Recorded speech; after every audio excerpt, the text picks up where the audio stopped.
Thanks. It's my carefully crafted presentation.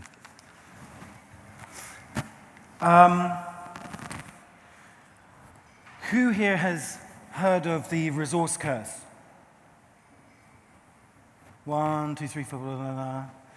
Maybe about 10%. Well, we're going to talk about the resource curse now, and in fact, I would suggest that you know the concept, you probably just don't know the label. Resource curse can be expressed as, why can't Nigeria be like Norway? It's the increasing body of evidence which suggests that wherever you get large-scale production of natural resources, oil, gas, gold, copper, diamonds, you tend to get conflict, war, and corruption. So we're going to look at why it's so hard to mitigate and reduce that, and, as the title of this talk suggests, give it back. We're going to look at a policy tool, a very, very simple policy tool, which could transform this situation for the 700 million plus people, 10% of the world's population, who suffer from it. But first, I want to tell you a story of how I got into looking at this. A few years ago, I'm a journalist by training, and I went to Iraq to help some colleagues, Iraqi colleagues, try and figure out how they could make money for their news agency. They'd been going for 5 years. They were backed by the United Nations, and they had succeeded against incredible odds to build a news agency. 3 of their reporters were killed. 45 received death threats. They had to negotiate between the American army, Al-Qaeda, the sectarian militias. They did all of that, and they succeeded. But they couldn't make money. So we thought, Iraq, it's an $80 billion a year oil industry. These guys have 90 reporters. Surely they can set up an oil news service which people will pay for, and that's how they solve their business model problem. Well, we were wrong, because as my friend Zuhair said, none of the 90 reporters in Iraq knew the first thing about oil. They weren't able to cover it. These are very smart, very educated, very dedicated people in a country that essentially was created as a series of oil fields in the 1920s at the end of the British Empire. So this stunning lack of public education and public awareness seemed to me to be really closely linked to the fact that governance of oil and gas industries produces such negative outcomes in so many parts of the world. And I decided to become a transparency activist. But by the way, the situation with Iraq is not unique to Iraq, perhaps aggravated by the war. But I was just in Libya last month, and it's the same deal. That's the amount of money that the Gaddafi regime received in petrodollars over 40 years in net current values. It's $1 trillion. And it's a country of 5 million people. I mean, it's the size of Scotland. But most of the roads are unpaved. There's no health services. There's a lot of illiterate people. And in fact, when I was there, I saw a bunch of people queuing outside a kiosk in the middle of the night. I was just walking along, and I went up and asked a man in the queue, "What are you queuing for?" And he said, "I don't know. But whatever it is, we want it." In a country with $1 trillion. I swear, it's just extraordinary. So why can't Nigeria be like Norway? Well, scholars debate this almost endlessly, but at its most simple, you could say that having zillions of dollars spouting out of the ground is a bit like winning the lottery. It seems fantastic, but I don't know how many of you followed the stories about the degrees of family breakups, alcoholism, drug abuse, which happen to most lottery winners. Norway developed its oil industry roughly a century after it got some forms of pluralism, some forms of respect for human rights, civic institutions, what we now call civil society, and elections. In the case of Nigeria and many other countries in the global south, these oil industries were developed by outsiders before their states were either fully formed or in some cases formed at all, and that makes all the difference. So, as I said, I became an activist, and I started to look at the players in the game. Who's in the game of managing the oil and gas industry? What does that tell us? On the top, you have the international players. We have big oil, what I call policy wonks, extremely smart people in the World Bank and the IMF and other development agencies, and some level of transnational activists, people like Transparency International, who are headquartered here in Berlin. On the bottom, we have the local actors. We have autocrats. We have armed actors and agents, warlords, militias. It's very hard often to tell where the politics ends and the extortion begins, but it's all driven by rent-seeking. And we have also local activists, my friends. Now, they look like a really diverse group of people, and they are in every conceivable way, but probably the single most important thing about management of the oil industry, they share in common, and it's this. They're very small groups of people. They're a garden party. About 3 months ago, I sat in a room much smaller than this with all of the transparency activists from Iraq, and I mean all of them. And we discussed how to work with a number of international initiatives. And did anyone hear anything I said? But literally, all in one hotel conference room. And as long as we have a garden party of activists, we're stuffed. So the point about citizen dividend is what we need instead is this. We need a football stadium of activists. We don't need 50 activists in Iraq. We need 50,000. When you have a football stadium of activists, the substance of different policy solutions which are proposed by such clever people is not irrelevant, but it's secondary because you need them first. In that list of actors we saw before, the public doesn't figure. So, that brings us to the concept of a citizen dividend. What is it? Well, what you say is that every adult citizen in the country, you take a package of petrodollars and you allocate it as a flat citizen dividend. It's very important that it's flat because it's based on rights. It's not based on welfare. There's no means testing here.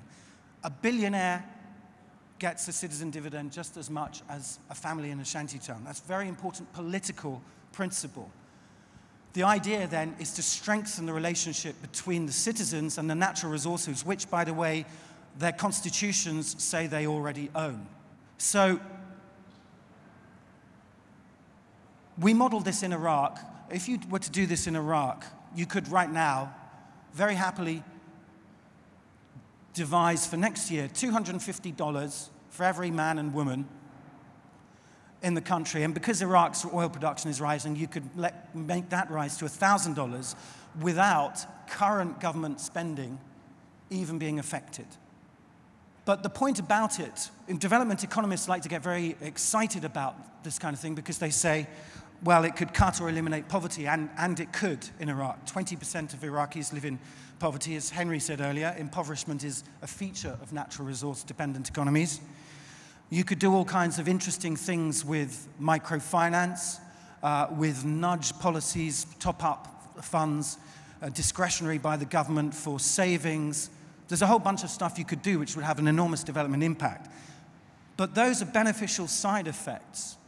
The main point is the politics. And the money is only an envelope. The money is an envelope for this. And this is a report card. It's actually my video subscription card, but a business card-sized laminated card you can put in your wallet, which details government expenditure, how much was spent on health, how much was spent on education, what the Prime Minister earns. You can easily customize this, so you know what your town mayor earns, what the budget of your daughter's school is. All on one report card. The money is simply a signal. It's a signal for the message, and the message is you are the sovereign owners of your resources. Now, of course, the government could put this out without a dividend, but nobody would believe it. But with enough money to make people sit up, people will either believe it or, better, contest it. Now, how do we get to a football stadium? There's 15 million adult Iraqis. If we said that 1% of them, just 1%, and that would be the equivalent of 3 people in this room. If I gave every one of you $1,000 as a result of some complex procedure that I claimed you were involved in, and 3 of you decided to look at the report card and ask a question or join an association or sign a petition, 1% would be 150,000 people. But let's be even more conservative and assume that half of that doesn't go anywhere. Well, that gives you 75,000, and that gives you Wembley.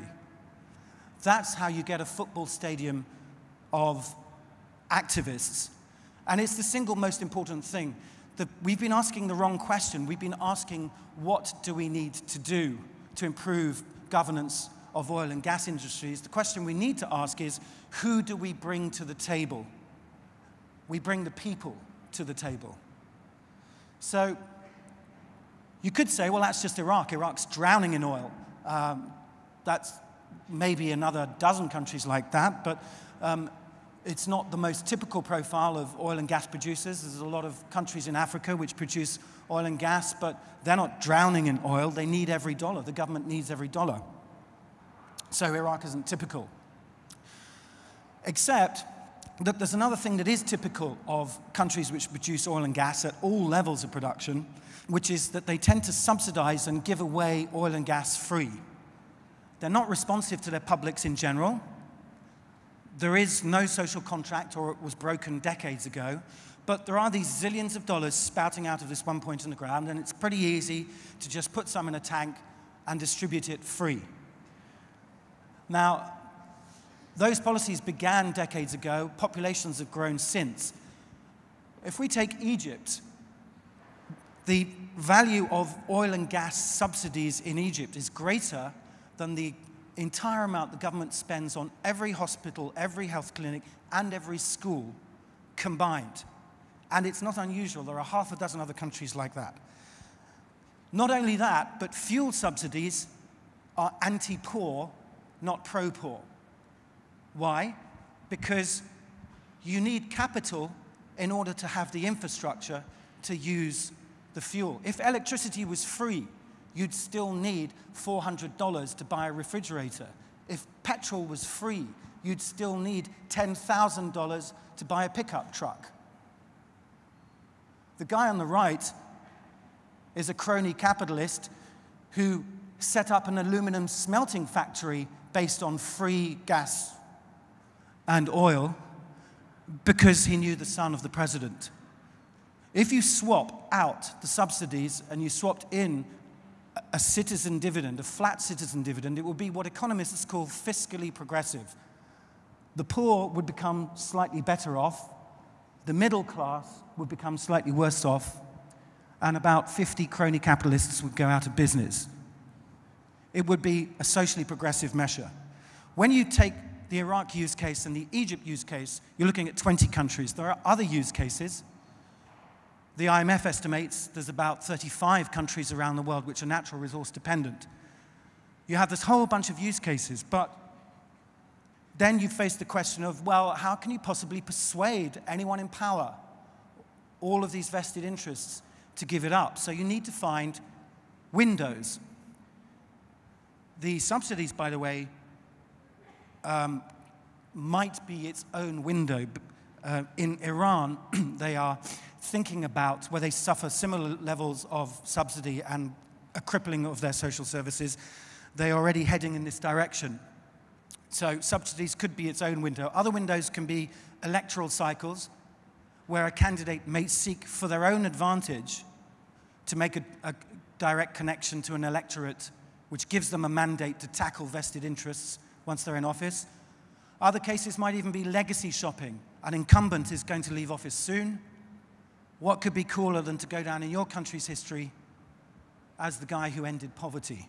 So, if you take 40 countries and their various use cases, and if you look for windows, I'm not saying it's ever going to be easy, but in the space of 5 years, you can find 1, 2, 3 countries where it might work, where political actors want to try it, and they implement it, and then you get precedent. And once you have precedent, what seems unthinkable, that people could have direct control over their own resources, becomes simply the edge of innovation, and from there it becomes normative, and within a decade it could become the norm. So, if this is such a good idea, why hasn't it been tried? Well, it's worth pointing out, I mentioned Iran's kind of stuttering progress, it's worth pointing out that the state of Alaska has had a citizen dividend since the early 1980s. It's a very different context, although it's worth also pointing out that Alaska has the lowest differential between poor and rich of any of the American states.